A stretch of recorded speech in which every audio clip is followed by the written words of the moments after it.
안녕하세요. 대전 강남한의원 우소영 원장입니다. 오늘은 입냄새의 원인과 치료법에 대해서 알아보겠습니다. 자, 입냄새가 나면 가장 먼저 치과를 가보셔야겠죠? 치과 검진도 받으시고 스케일링도 받으시고요.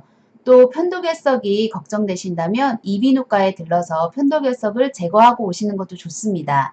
한의원에도 이비인후과에서 쓰는 내시경이 있기 때문에 편도결석이 있는지 없는지는 확인할 수 있는데 양약을 뿌리지 않고 그냥 편도결석을 제거하려고 하면은 환자분들이 굉장히 심하게 구역질이 나시거든요. 그래서 편도결석을 제거하시는 것은 이비인후과에서 하고 오시는 것이 더 좋으실 것 같습니다. 한의원에 이제 오시면 오랄 크로마 검사를 하게 되고요. 설진기 혀 검사를 하게 되고 맥진, 진맥 검사 그리고 체형 측정으로 체질을 판단하게 되는데요. 그 중에서 제일 중요한 것이 이제 오랄 크로마 검사하고 혀 검사인데요. 오랄 크로마 검사는 내가 입냄새가 있는지 없는지 또 있다면 객관적으로 어느 정도 있는지 그 수치를 객관화시킬 수 있고요. 또 구강가스의 구취가스의 성분을 분석해서 내 입냄새의 원인이 무엇인지를 판단하는 데 도움을 주는 검사 기계입니다. 또 검사 방법도 굉장히 쉬워요. 환자분은 이 주사기 바늘이 없는 주사기, 1cc 주사기를 30초간 물고 계시기만 하면 되고요. 이제 30초 후에 가스를 뽑아서 이 기계에 꽂아서 4분 정도 기다리면은 결과지가 출력되게 됩니다. 그래서 결과지는 환자분이 가지고 가시면 되고요. 검사 결과는 저희 한의원 컴퓨터에 남아있기 때문에 한 달 후에 재검을 해서 어느 정도 좋아졌는지 확인할 수가 있습니다. 입냄새의 원인은 크게 세 가지로 나눌 수 있는데요. 코 원인, 위장 원인, 구강 원인입니다. 그래서 코는 뭐 입냄새니까 당연히 구강 원인이 있을 수 있다는 거 생각하셨을 거고 코도 가까우니까 그죠? 입하고 코하고 연결돼 있으니까 입냄새의 원인이 코에 있는 경우가 많고요. 위장 원인은 속에서 올라오는 냄새일 경우에 위장 원인이 많이 있으실 수 있습니다. 그래서 코 원인의 경우에는 입으로 숨을 쉬는 구호흡 그리고 후비루가 많고요. 위장 원인으로는 역류성 식도염, 위염, 과민성 대장 증후군 그리고 구강 원인으로는 입이 마르는 구강 건조증과 혀 백태를 볼 수 있습니다. 자, 이제부터 혀 백태를 보면서 설명해 드릴 건데요. 영상에서 보여드릴 혀 사진은 모두 입냄새를 주소증으로 저희 한의원에 오신 분들이고요. 대표적인 케이스를 뽑아서 정리해 보았습니다. 자, 이분을 보시면 혀 백태가 굉장히 심하시죠? 그리고 가운데 이렇게 세로 갈라짐이 보이십니다. 그래서 세로 갈라짐이 보이시는 분들은 대부분 위장이 안 좋으신 분들이 많으시고요. 또 이렇게 동글동글하게 움푹움푹 파인 것 같은 게 혀 전체에 이렇게 뿌리듯이 뿌려져 있다면 알레르기 비염을 의심할 수 있습니다. 그래서 이분은 혀 백태도 심한 편이고 혀 갈라짐도 있으시고 알레르기 비염도 있으신 케이스였고요. 그 다음 케이스는 혀 백태가 이제 노랗게 변하는 황태인데요. 하얀색, 원래 하얀색이는 백태가 노랗게 변하는 거는 몸 안에 염증이 있다는 얘기고요. 대부분 이런 경우에 뭐 역류성 식도염이나 위장, 위염이라든지 대장증후군, 과민성 대장증후군일 경우가 많으십니다. 그리고 또 이렇게 거품침이 보이잖아요.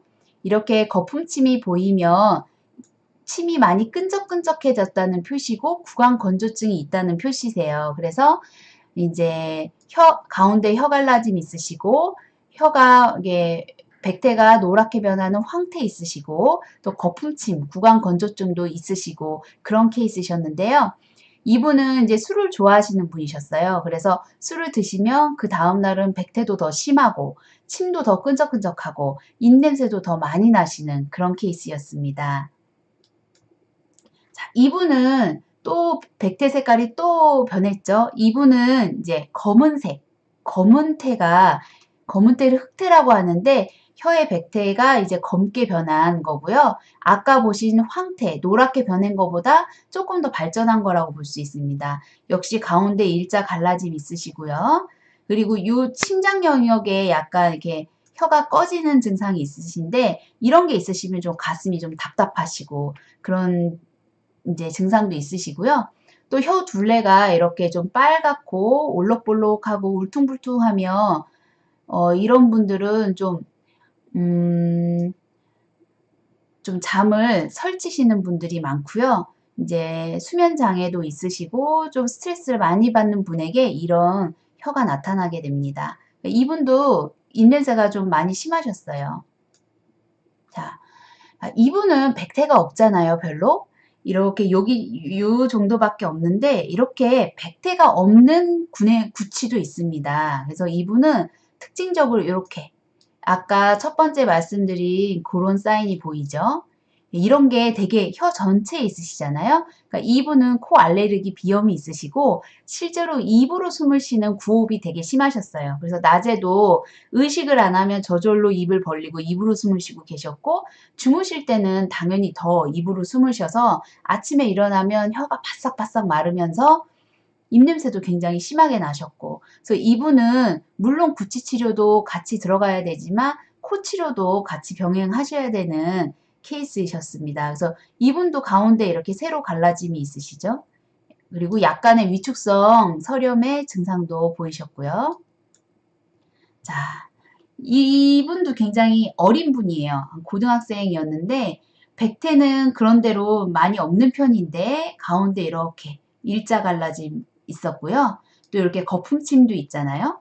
구강 건조증도 있고 또 이렇게 동글동글한 거 굉장히 많아요. 그래서 이분도 알레르기 비염이 있으셨고 그래서 대부분 제가 코 비염 치료부터 시작을 해서 그런진 몰라도 제가 봤을 때는 그 입냄새 원인 중에 코에서 기인된 게 굉장히 많거든요. 그리고 또 코가 결정적인 원인이 아니더라도 또 위장 문제 때문에 입냄새가 나는 분이더라도 이 코를 그러니까 입으로 숨을 쉬는 그 구호흡 증상이 있으면 무조건 심해지기 때문에 거의 저한테 오시는 분들은 거의 입냄새 치료와 이 호흡기 치료를 같이 병행해 드려야 되는 경우가 많았습니다. 자, 이분이 사실 가장 고치기 어려운 입냄새예요. 왜 그러냐면요. 혀 백태를 우선 보시면 혀 백태가 좀 심하시죠? 심하시면서 이렇게 가운데 부분이 노랗게 변하는 황태가 있으세요. 그러니까 노란 걸 지나서 약간 검게 변하고 있죠? 그래서 당연히 이런 분들은 당연히 위장이 안 좋으신 분들이고요. 그리고 또 이렇게 움푹 패임이 있어요. 아까 사진에 왜 심장 영역에 움푹 패임이 있으시면 답답함이 심하실 거라고 말씀드렸는데 이분이 패임이 나타나는 부분은 약간 식도하고 심장하고 걸쳐진 부분이거든요. 그래서 이 부분에 이런 사인이 있으면 식도도 안 좋고 심장도 안 좋고 그러니까 가슴도 많이 답답하고 스트레스를 되게 많이 받는 분이신 거고요. 또 이 테두리, 혀 테두리를 봐도 울퉁불퉁하고 올록볼록하고 혓바늘도 굉장히 많이 서 있죠. 그래서 이런 분들은 스트레스를 되게 많이 받으시는 분이에요. 그래서 스트레스 많이 받으시고 또 심장에 열도 많고 그 심장에 열이 위로 올라와서 혀도 자꾸 말리고 얼굴도 자꾸 홍조가 띄고 이런 분이신데 이런 분들은 이게 치료를 짧게 잡으면 안 돼요. 그래서 백태가 조금 아주 심한 건 아니더라도 이런 분들은 무조건 6개월은 최소한 6개월은 걸린다고 처음부터 말씀드리고 치료를 시작하는 케이스입니다. 그래서 치료 방법을 다시 정리해 보면요. 제가 코 원인이 굉장히 중요하다고 말씀드렸잖아요. 그래서 코 원인이 같이 발견되시는 분들은 이제 오실 때마다 호흡기 치료하고 후비로 배농 치료를 같이 해드리게 되고요. 뭐 구강 원인이 있거나 위장 원인이 있는 분들은 이에 맞춰서 탕약이나 환약을 처방해 드리게 되고요. 뿌리는 약을 같이 처방하기도 하는데요. 코 원인이 있으신 분들은 코 스프레이를 처방해 드리고 또 구강 원인이 있으신 분들은 구강 스프레이를 이제 처방해 드리는데 같이 있는 분들은 두 개 다 사용하게 되시기도 합니다. 그리고 침 치료도 굉장히 중요하고요.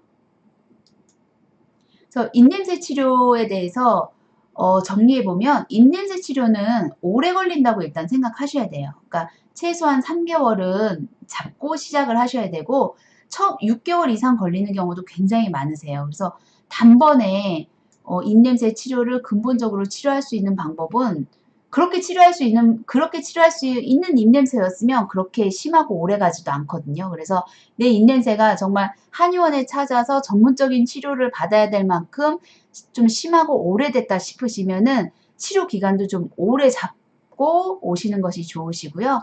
조급함은 금물입니다.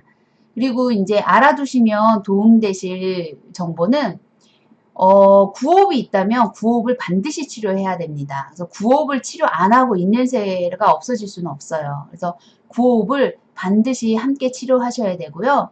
입이 마르고 구강 건조증이 있으면 입냄새도 심해지기 때문에 물을 조금씩 축여준다는 느낌으로 자주자주 조금씩 마셔주시면 좋고요.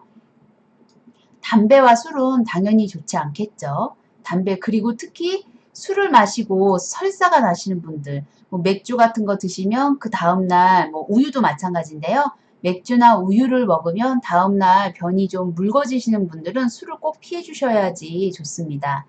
그리고 스트레스와 밤샘 그러니까 스트레스도 입냄새에 굉장히 중요한 영향을 미치거든요. 그래서 스트레스와 밤샘 안 하시는 게 좋고요. 사실 술, 담배보다도 스트레스와 밤샘이 더 나빠요. 그래서 입냄새를 치료하고 싶으시면은 바른 식생활과 더불어 스트레스와 밤샘, 밤 늦게 자는 거, 이런 거, 구호흡, 이런 거를 꼭 고쳐주시면 좋습니다. 오늘 입냄새의 원인과 치료법에 대해서 간단하게 알아봤고요. 더 많은 정보를 원하시는 분들은 대전 강남한의원 블로그를 찾아주세요. 감사합니다.